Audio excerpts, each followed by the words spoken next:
Here we are again, part 10 of how to build a neck through base. Last we left off, we were gluing on the tone block shown here. It's now time to unclamp that. This is sat clamped up overnight, and this morning we're going to unclamp it and move on to the next step, which I call trimming the fat. I'll explain that in a sec. First, let's get these clamps off.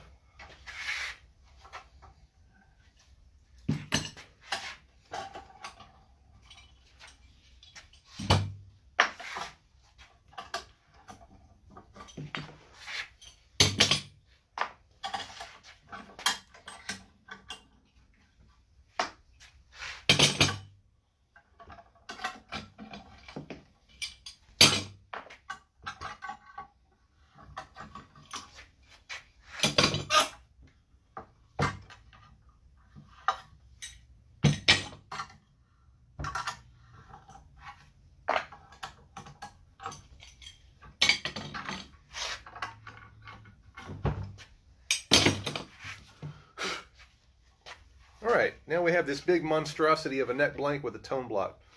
You might be wondering, why do you use so much excess material? Well, as far as the side to side, that's just part of it when you do a neck, right? It has to be wide enough down on this end to accommodate the full width of the butt end of the instrument. It also has to be wide enough to accommodate the full headstock. So, I look at it as a marginal amount of material that doesn't get used. And I have a nice burn pit, so I have an endless supply of firewood. As far as the thickness of the tone block, yes, this is much thicker than the body will be. But you can see those, it's hard to see, there's marring dents from the clamps. I would rather use thicker material. This is alder. Alder is not that expensive, okay? I'm going to trim the back of that off, and we're going to have zero clamping marks in the wood. If you get too close to the final thickness and clamp into it without putting down clamping cauls, you're going to have some indentations in the wood. All right, let's take this over to the master workbench and map some things out.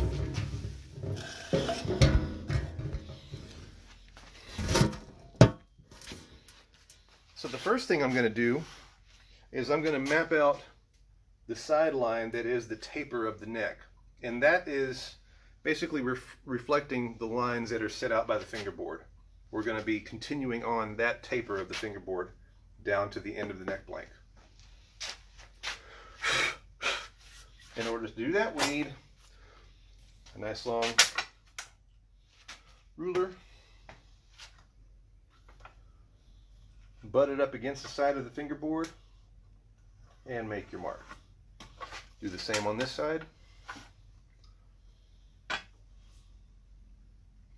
You want a yardstick that's flexible enough to bend, because keep in mind we do have pitch, so there's a slight change in angle past the end of the fingerboard here. So you want a ruler or a yardstick or a straight edge or whatever it is you're using to be able to bend with that. Now we're going to reestablish our center line. I am going to move my filming device on this side of the bench.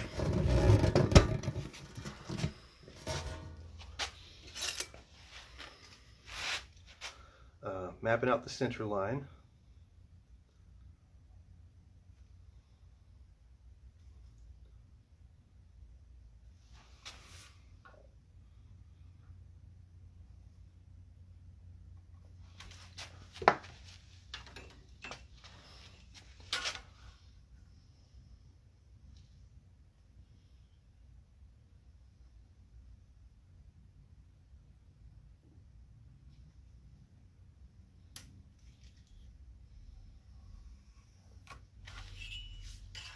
All right, and I'm going to pick any point and just be sure that I have symmetry.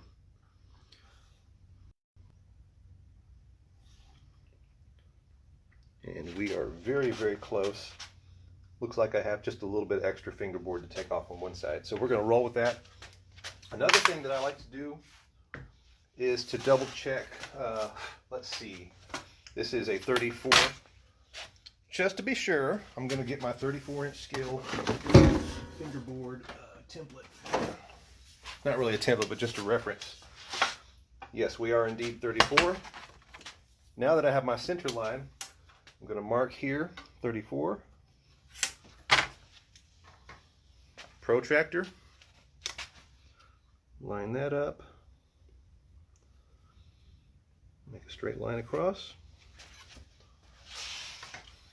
And I'm going to grab a bridge. It doesn't have to be the exact spacing.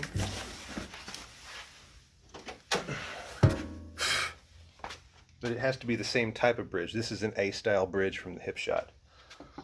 We're going to line this up where it's supposed to go. It's always nice to have things square. So there's that. And I want to check my pitch and be sure everything is lined up as it should be. And we are good.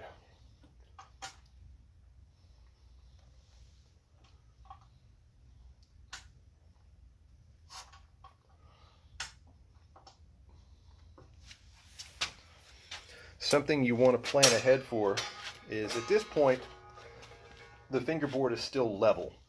It has not yet been radiused.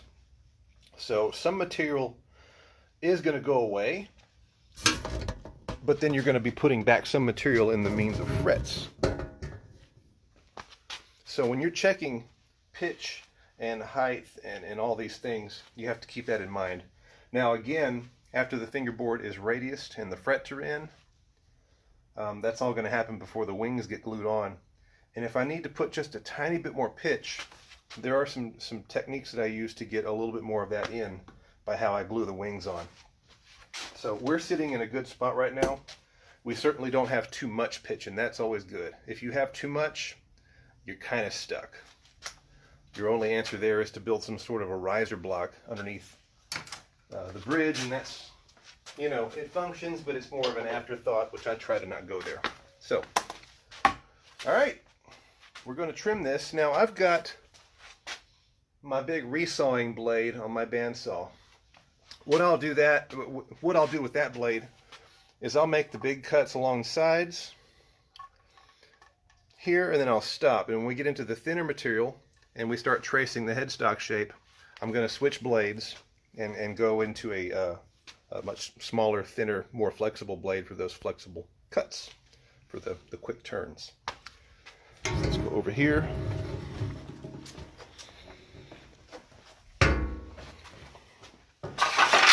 The carnage on my floor from all of the cutting and sawing I've been doing is just incredible. All right, let's get my, gotta get a dust mask.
Alright, so we have made a couple little cuts on the side.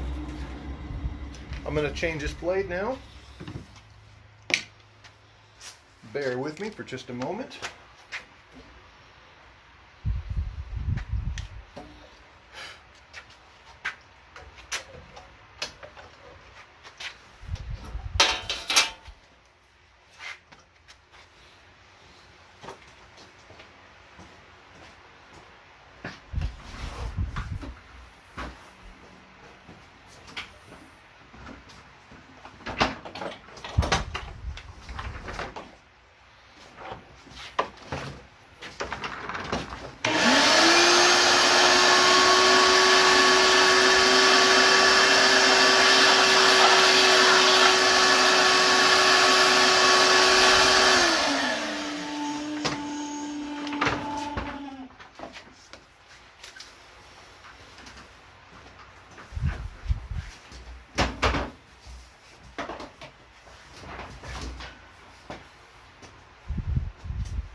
It helps if you take this little plastic guard off.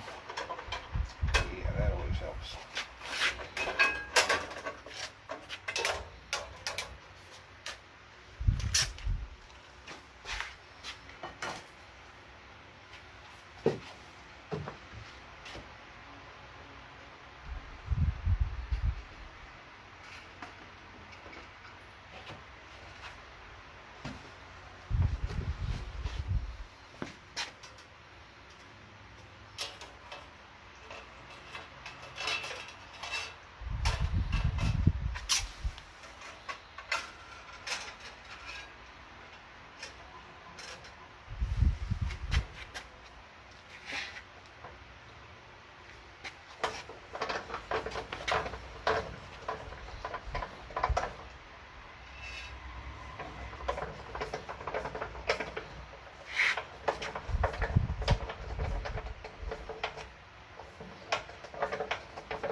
Right, gotta make sure that's on.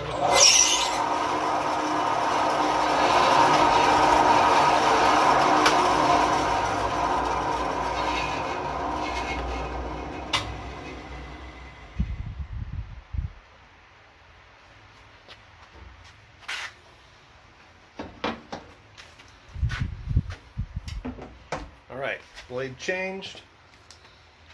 I guess I should hang this big one up.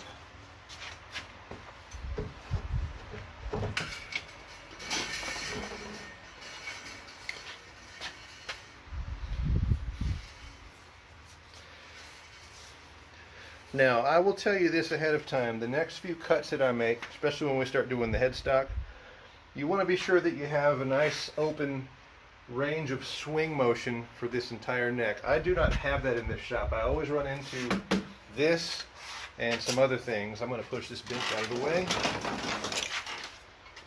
It's just a deal with the small space I have to work with, so there will be some careful replotting of my shop soon. So if you see me running into things and making extra cuts, that's what that's all about.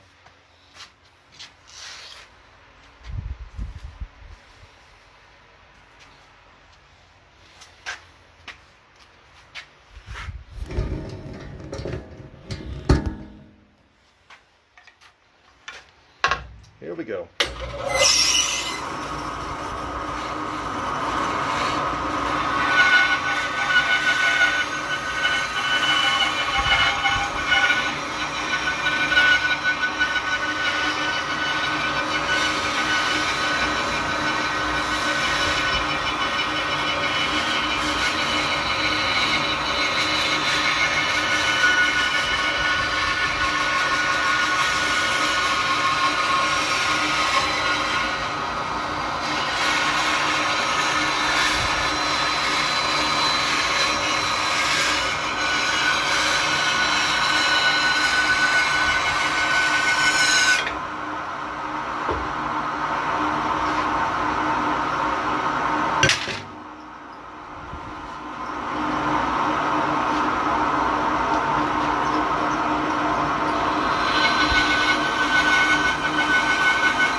we have it.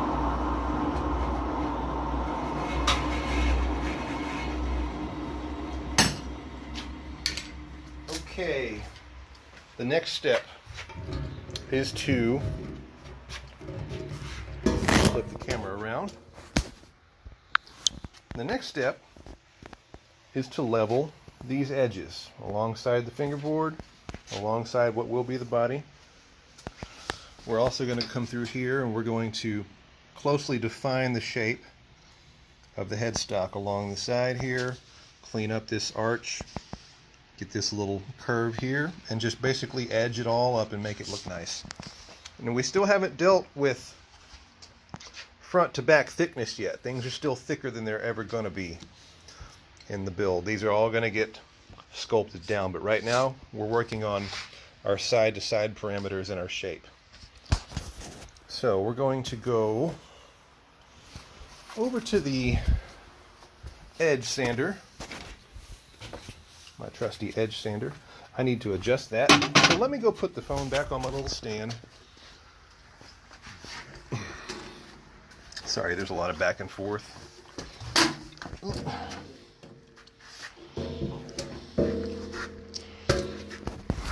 Sorry guys, let's flip this around.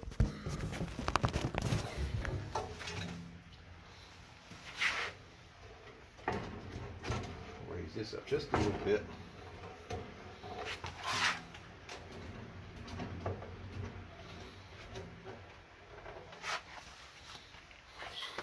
And I'll need my dust mask.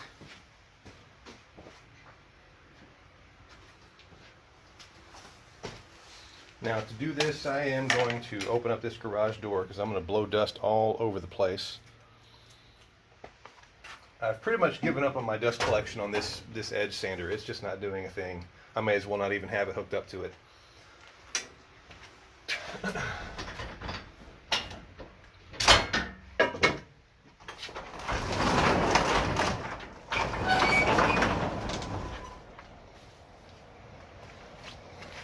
Morning.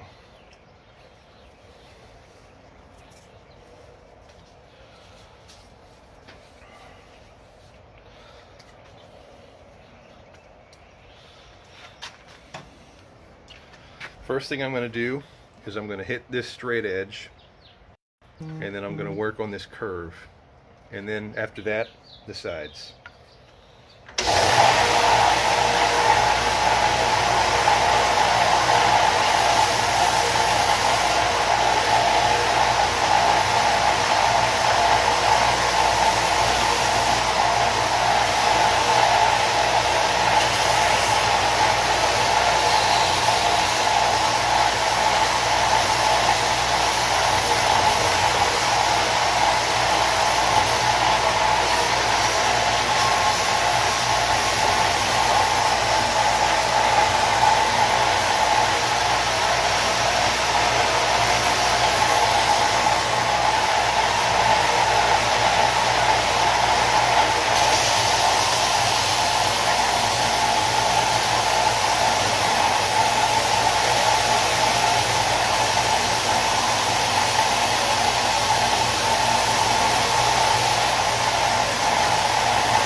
Okay.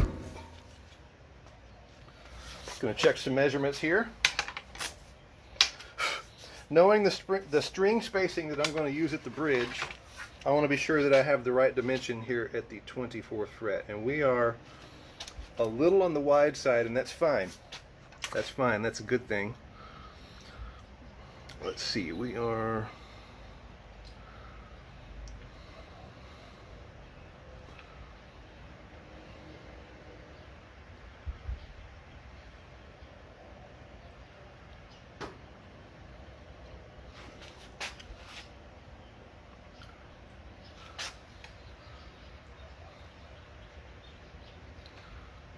Man, we're pretty much dead on.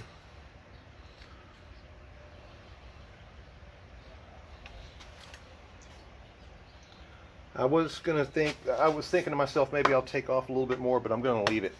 And what I'm going to do is this leaves me more room to round over, roll those fingerboard edges, so that'll be nice and comfy for the player. As far as dimensions that you use at your nut in the 24th fret or whatever the top fret of your bass is,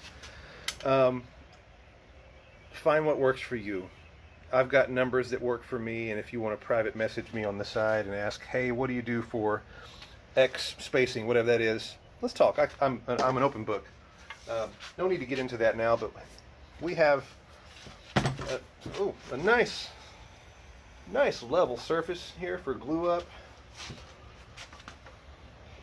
I'm checking it with a very straight ruler just to be sure there's no gaps anywhere. When you're smoothing things down with an edge sander, depending on the humidity and temperature, that belt can change in tension and sometimes can bow, and you don't want to create a cupped shape to a glue edge. That will mean big problems. We're going to go to the spindle sander now, and we're going to touch up the smaller curves on the headstock.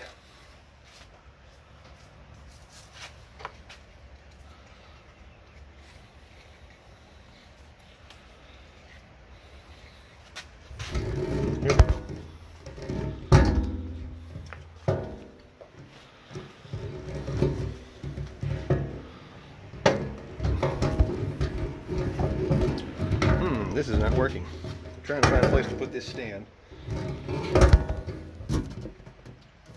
There we are.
There we have it.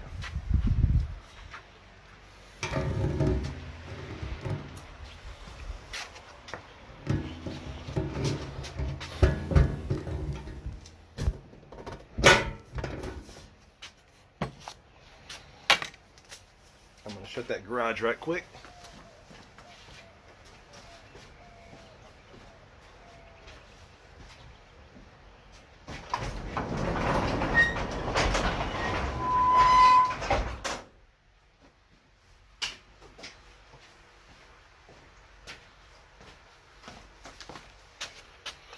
Let's see, let me look at my schedule here.